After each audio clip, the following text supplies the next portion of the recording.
The courtroom was drowning in absolute silence. Every breath felt heavy. Every shuffle of a shoe echoed like thunder. The moment had finally arrived. Sean Diddy Combs was just minutes away from learning his fate. He sat there at the defense table, dressed in his orange prison jumpsuit, his hands tightly clasped together, knuckles pale, staring straight at the wooden bench where Judge Arun Subramanian sat, towering above them all. The judge adjusted his glasses, scanned the files in front of him, and then slowly raised his gaze to Diddy. His voice, deep and commanding, filled the air. Mr. Combs, before I deliver your sentence, this court gives you the opportunity to make a final statement. Use this moment wisely. The words hung in the air like a warning. Every head in the courtroom turned toward Diddy. Prosecutors folded their arms, waiting. His attorneys whispered urgently, telling him to stick to the script they'd rehearsed for weeks. But Diddy sat perfectly still. His chest rose and fell slowly, his jaw clenched, his eyes locked on the judge as if nothing else existed. Finally, he leaned forward slightly, resting his cuffed hands on the table, and drew in a long, shaky breath. His voice came out low, rough, and heavy with emotion. Your Honor, I've built an empire from nothing. I've given everything I had to this industry, to my family, to my people. I've been called a mogul, a king, even untouchable. But sitting here right now, stripped of everything, I realize something I never thought I'd say. I am just a man.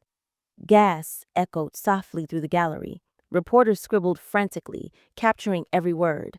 Diddy's mother sat trembling in the back row, tears silently streaming down her face. Members of his entourage stared ahead blankly, some biting their lips, others looking down at the floor, unwilling to meet anyone's eyes. Diddy's voice trembled as he continued, his tone growing heavier with each sentence. I know the world's been watching me, waiting for this moment, some praying for me to fall.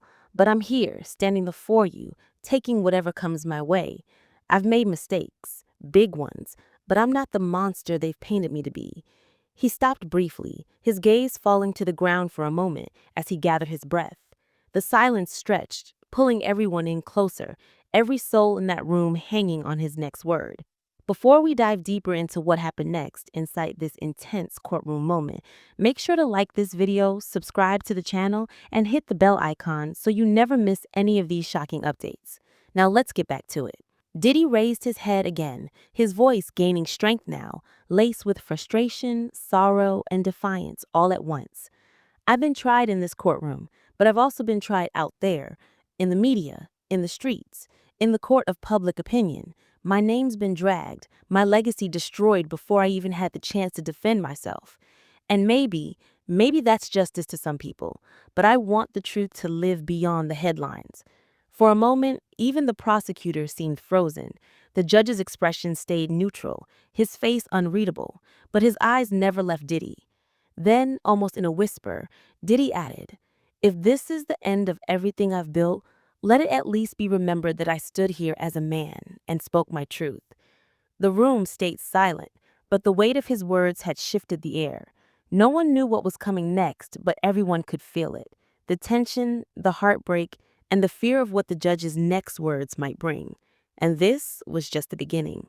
Every eye in the courtroom stayed locked on Diddy as the silence stretched thicker than ever. The sound of the ceiling fan, the faint scratching of a pen, even the muffled voices from outside, everything faded into nothing. Inside this room, it was just him, the judge, and the weight of everything he'd ever done pressing down on his shoulders. Diddy leaned forward slowly, resting both hands on the polished defense table. His cuffed wrists trembled slightly, but his voice, though quiet, carried across the entire courtroom. Your Honor, I know what people think of me right now. I've seen the headlines. I've heard the names they've called me. Predator, manipulator, criminal. I hear it every time I close my eyes. He paused, his chest rising and falling unevenly, his lips pressed tight as if holding back more words. Behind him, his mother buried her face in her hands, her silent sobs shaking her shoulders. One of his closest friends in the gallery wiped away tears, whispering prayers under his breath. Diddy turned slightly, his gaze falling to the reporters in the gallery, his voice hardened, growing sharper, heavier. The world has already convicted me without knowing the whole story. I've been judged on things whispered behind closed doors, on claims I can't even defend against, because the narrative was decided before I ever walked into this courtroom. Prosecutors shifted uneasily at their table, but they didn't interrupt. Even they seemed caught off guard by the rawness of his tone. For a brief second, Diddy glanced down, his jaw clenching tight, his voice dropping to almost a whisper. You all want me to be a monster. Maybe it's easier that way. Maybe it's easier to believe the worst about me than to look at the whole picture. But I'm not who they say I am. I'm more than these charges. I'm more than this trial. He closed his eyes for a moment, letting out a shaky breath, his voice soft, but cutting deep through the silence. I've made mistakes. I've done things I regret. I'll own that. But I've built something bigger than myself. I've given back. I've helped people rise. And no matter what happens today, that part of me, that legacy, doesn't die here. In the front row, a reporter scribbled furiously, shaking her head in disbelief, while another whispered to his colleague, "This isn't the Diddy we've seen before. This is different." Then Diddy's voice cracked as he said, barely holding back tears, "If this is my last chance to speak, I want my children to know that I fought, that I stood here, face to face with judgment, and didn't hide. Whatever comes next, I need them to hear me say, I never stopped fighting for my name." Gasps rippled softly through the courtroom. The words landed heavy, each one sinking into the silence like a stone dropped into deep water. Judge Arun Subramanian watched him carefully, his expression unreadable, his hands folded neatly in front of him. No reaction, no hint of mercy, just cold, steady eyes taking in every syllable. Before anyone could breathe, Diddy straightened his back, fixing his stare at the bench, and said louder this time, his voice carrying conviction. "Whatever you decide today, Your Honor, know this. I am not the man they've made me to be." The gallery was frozen. You could feel the tension crawling across the room, wrapping itself around every heartbeat. This wasn't just a statement anymore. It was a plea. And as Diddy's final words hung in the air, everyone knew one thing. The weight of what came next would change everything. The silence inside the courtroom was almost painful now. Diddy's words still hung in the air, echoing inside every heart present. His voice, raw and unfiltered, had shifted the mood entirely. People who had walked in expecting another arrogant statement were now frozen, watching a man stripped bare of all the power, fame, and armor he once carried. Judge Arun Subramanian sat perfectly still, his sharp gaze locked on Diddy, his hands folded neatly in front of him. No reaction, no hint of mercy, just cold, steady eyes taking in every syllable. Before anyone could breathe, Diddy straightened his back, fixing his stare at the bench, and said louder this time, his voice carrying conviction. "Mr. Combs, you've had your chance to speak, but words do not erase actions." The sentence was cold, but it cut through the room like a blade. Diddy's jaw tightened. His attorney placed a hand on his shoulder, whispering something under his breath. But Diddy didn't respond. His eyes stayed glued to the judge, as if refusing to break. Across the aisle, the lead prosecutor rose slowly from her seat, her heels clicking against the polished wooden floor. She carried a thick binder in her hand, its edges marked with red tabs and notes. Turning toward the judge, she spoke with controlled precision, her tone sharp enough to pierce the tension. "Your Honor, Mr. Combs' statement today does not change the overwhelming evidence this court has seen. The testimonies, the documents, the sealed records, they all paint a very clear picture. Mr. Combs has used his fame, his influence, and his wealth to operate above the law for decades. Today, that ends." The words landed heavy, drawing murmurs from the gallery. Diddy's mother shook her head violently, whispering, "No, no, that's not true," clutching her rosary so tightly her knuckles went white. Diddy's attorney stood trying to comfort her. "Your Honor, this is not a man without compassion. He's not without flaws, but he has built communities, created opportunities, and impacted lives on a scale few people understand. This trial has punished him enough already. We urge this court to consider leniency." Judge Subramanian raised a hand, cutting him off instantly. "Counselor, I will not hear arguments that downplay the seriousness of these charges. This is not about influence or contributions. This is about accountability." The gallery fell silent again. the air heavy with dread. Even the reporters stopped scribbling for a moment, too caught up in the unfolding drama to look away. Then the prosecutor turned, walking toward the bench, her tone darkening. Your Honor, the victims in this case, the people silenced for years, deserve to be heard louder than Mr. Combs's empire ever was. We request the maximum possible sentence allowed under federal law. A gasp rippled through the room. Diddy's eyes widened slightly, his lips parting as he shifted uncomfortably in his chair. His shoulders stiffened, but he refused to lower his gaze. He leaned slightly toward his attorney and whispered, his voice low but caught on the microphones near the table, "They're trying to bury me alive." His attorney placed a hand on his wrist, shaking his head slowly, his expression pale, defeated. All around them, the weight of the prosecutor's words lingered, casting a shadow across the room. Every heartbeat felt louder, every breath sharper. And in that moment, everyone realized something chilling. Whatever sentence was coming next wasn't just going to punish Diddy, it was going to define him forever. The courtroom was ready to explode. The lead prosecutor's demand for the maximum sentence still echoed like rolling thunder, and the tension climbed with every passing second. Reporters clutched their pens, camera flashes leaked through the glass doors, and the entire gallery seemed to lean forward as if pulled by gravity.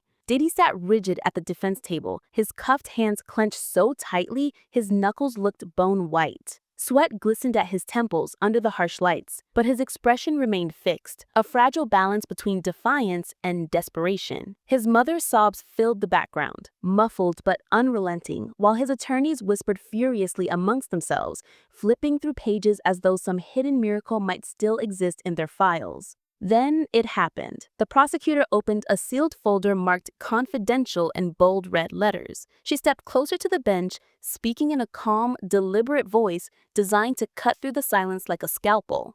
Your Honor, within these files are testimonies from federal witnesses who were too afraid to come forward until now. These statements confirm years of intimidation, concealed payments, and actions orchestrated directly by Mr. Combs and his associates. Gasps erupted from the gallery, members spreading like wildfire. Even Diddy's attorneys froze mid-sentence, their protests caught in their throats. Diddy turned to his lead lawyer, his voice low but sharp. This wasn't supposed to be in court. Where is this coming from? The attorney shook his head slowly, his lips pressed into a thin line, offering no answers, only silence.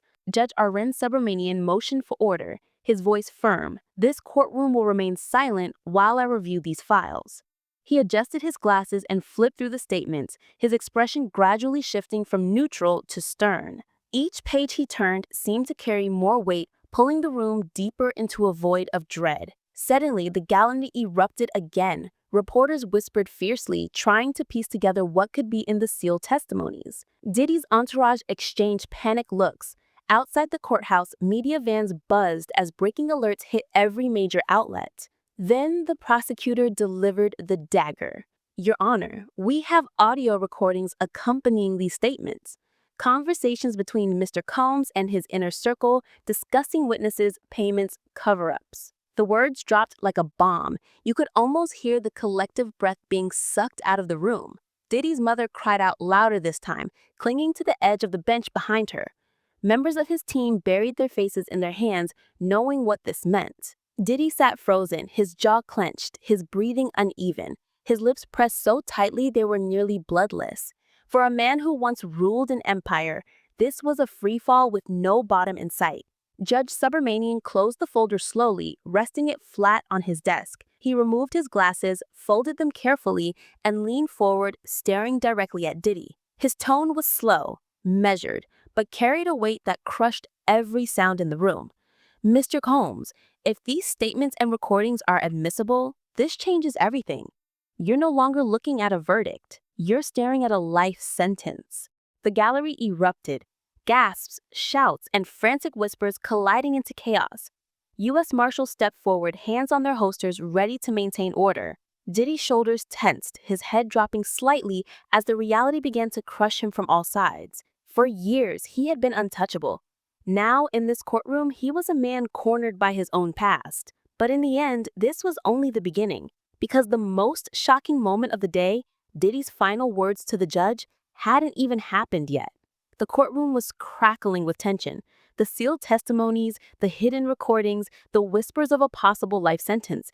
Every single person in that room knew they were standing in the middle of a moment that would be replayed across the world for years to come. Diddy sat perfectly still, his cuffed hands trembling against the polished wood of the defense table. His chest rose and fell rapidly, his breathing uneven, sweat glistening under the harsh courtroom lights. The weight of the prosecutor's words pressed down like 1,000 bricks. Behind him, his mother whispered prayers through sobs, clutching her rosary so tightly it dug into her palms. Judge Arun Subramanian leaned back in his chair, his expression carved from stone. He let the chaos settle just enough before his voice sliced through the tension. "Mr. Combs, you have said your piece, but this court has seen enough to understand the severity of your actions. Unless you have anything further to add, we will proceed to sentencing." The entire gallery leaned forward instinctively, reporters gripping their pens like weapons, waiting for his next words. Diddy inhaled deeply, lifting his head slowly, his eyes glassy but intense, locked on the judge. And then, unexpectedly, he stood up. The sound of his chains rattling as he rose echoed through the room, commanding silence. He placed his cuffed hands flat on the table, his voice steady, but filled with something raw. Desperation, defiance, and grief all rolled into one. "Your Honor, you want my final words? Fine, here they are." The gallery stilled. Even the prosecutors froze mid-breath. Diddy paused for a moment, scanning the room. His eyes moved over the prosecutors, the reporters, his entourage, his family, before locking back on the judge. His voice deepened, carrying weight with every syllable. "I know the world wants me buried. I know the headlines are already written, but I need you to hear me when I say this. I am not the man they've made me out to be." Gasps rippled softly across the gallery. He took another shaky breath, his voice cracking slightly now, but he didn't stop. "I've made mistakes, more than I can count, but I've spent my entire life building something, an empire, a legacy. I've helped families, created opportunities, given people hope. That part of me, that truth, it matters, even if no one here wants to see it." Tears welled in his mother's eyes as she whispered, "Tell them, Sean, tell them." Diddy's gaze hardened, his voice rising now, filling every corner of the room. "You can take my freedom. You can take my money. You can drag my name through the dirt, but you will not erase who I am. You will not erase everything I've built. I am still Sean Combs, and I will still stand." The courtroom went silent. Even the prosecutors stopped moving, their pens hovering mid-air. Judge Subramanian blinked slowly, his expression still unreadable. But there was something in his eyes now, not sympathy, but acknowledgement. The tension was so thick it was suffocating. And then, just when everyone thought he was done, Diddy leaned forward slightly, lowering his voice so it carried like a dagger. "If you send me away for life, make sure it's enough. Because I promise you this isn't the end of my story." The words hit like a bomb. Reporters gasped, pens scratching furiously, cameras outside flashing brighter as updates flooded in. His mother wept harder this time. His entourage shifted nervously, and even the marshals exchanged uneasy glances. In that moment, Sean Diddy Combs wasn't just a defendant anymore. He was a man standing on the edge of destruction, daring the system to break him completely. But the judge's face didn't flinch. He simply picked up the sentencing papers and set them on the bench. The decision was coming, and whatever came next would change everything. The room felt like it had stopped breathing. Diddy's final words still hung in the air, echoing off the cold wooden walls of the courtroom.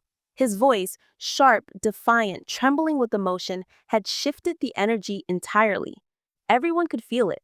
This was no longer just a sentencing. This was a war of wills. Judge Arun Subramanian sat perfectly still, his sharp gaze fixed on Diddy. He folded his hands in front of him, letting the silence stretch until it became almost unbearable. Unbearable. Reporters leaned forward, gripping their pens so tightly their knuckles turned white. Members of Diddy's entourage sat frozen, their eyes darting between the judge and the defense table. The gallery was packed, yet you could hear a pin drop. Finally, the judge spoke, his voice deep and deliberate, carrying the weight of authority. "Mr. Combs, your words are noted, but this court will not be swayed by speeches. This is not about who you believe you are. It's about what you've done. The sentence sliced through the silence like a blade. Before Diddy could respond, the lead prosecutor stood, binder in hand, her heels clicking sharply against the polished floor. She turned to face the judge, her voice cold and precise. "Your Honor, this is exactly why the prosecution requests no leniency. Mr. Combs speaks of legacy and reputation, but the evidence shows calculated choices, intimidation, concealment, abusive influence.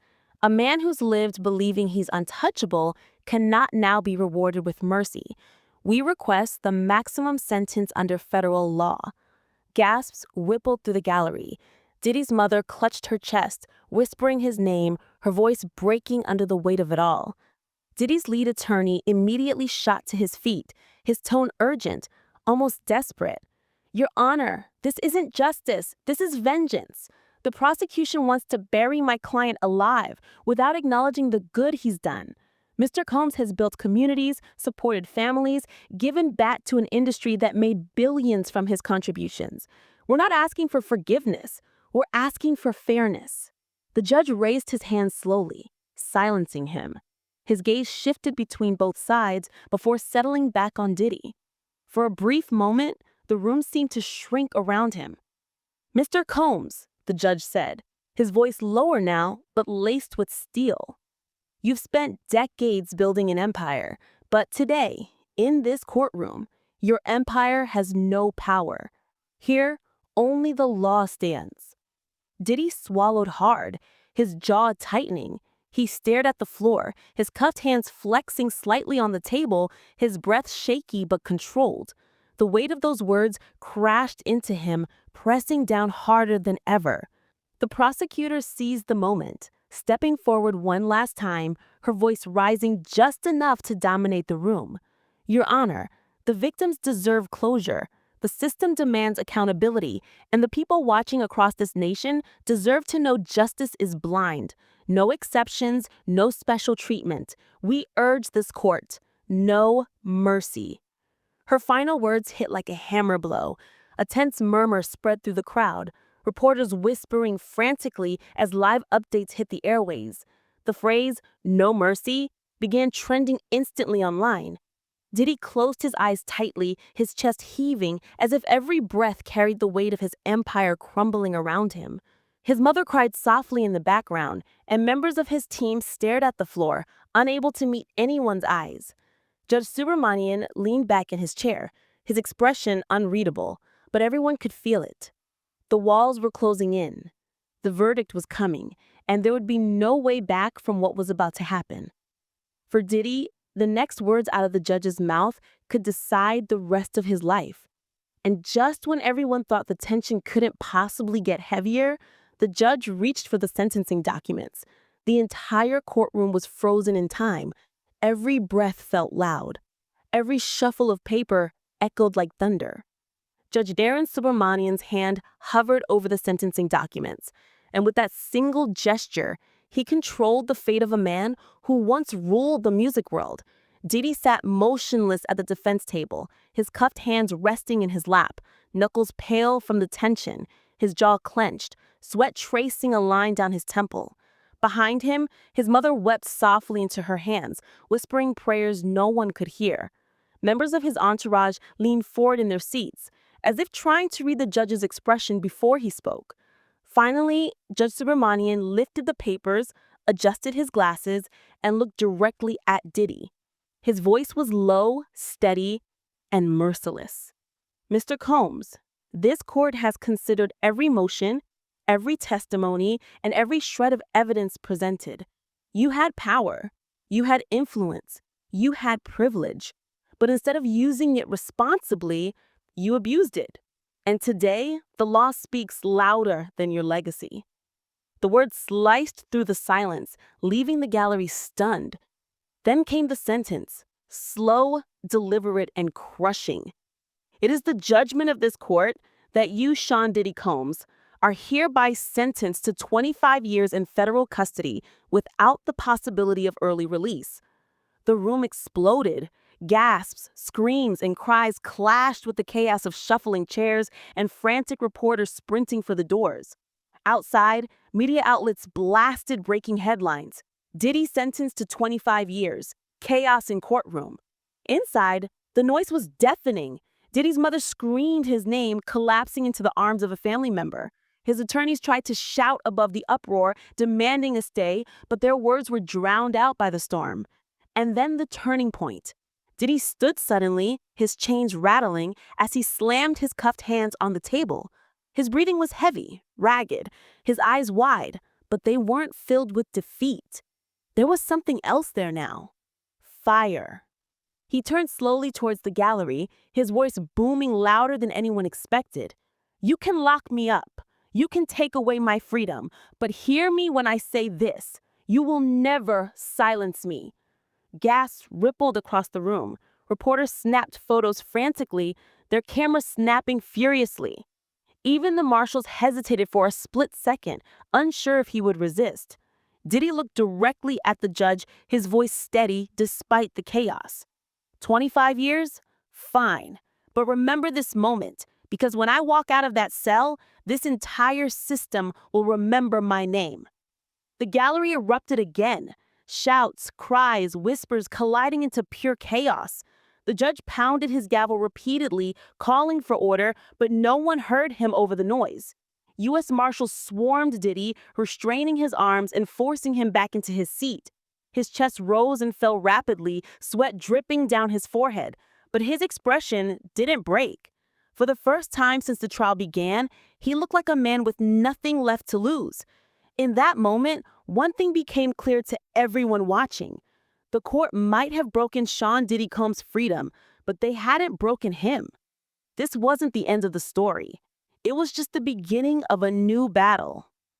Outside the courthouse, chaos reigned. Crowds screamed, news helicopters roared overhead, and reporters shoved microphones into anyone who had seen even a glimpse of what just happened. Headlines splashed across every screen. Diddy sentenced to 25 years. Chaos in courtroom. Inside, the courtroom was still buzzing with tension even after the gavel had fallen. U.S. Marshals surrounded Diddy, gripping his arms tightly as they prepared to escort him out.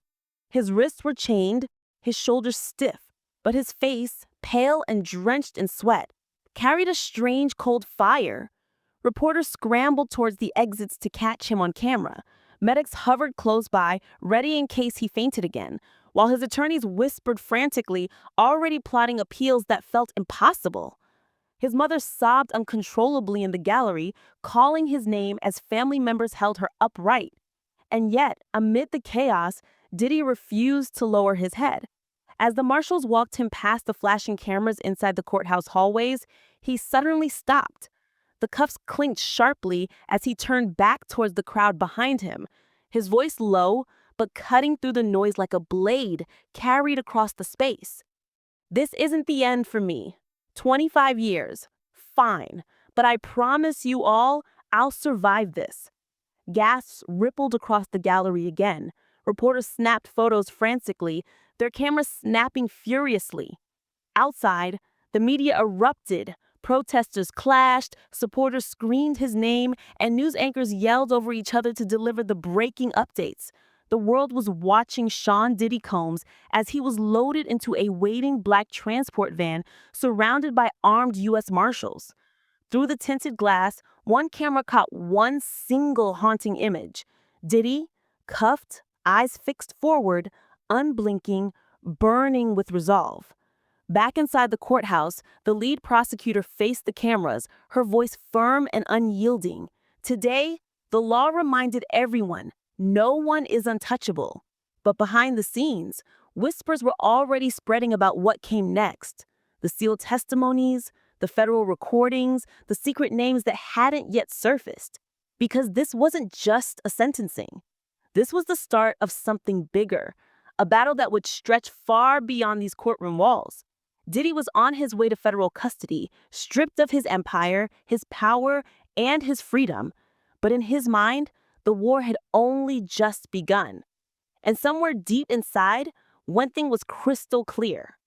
The system might have locked up Sean Diddy Combs, But his story was far from over.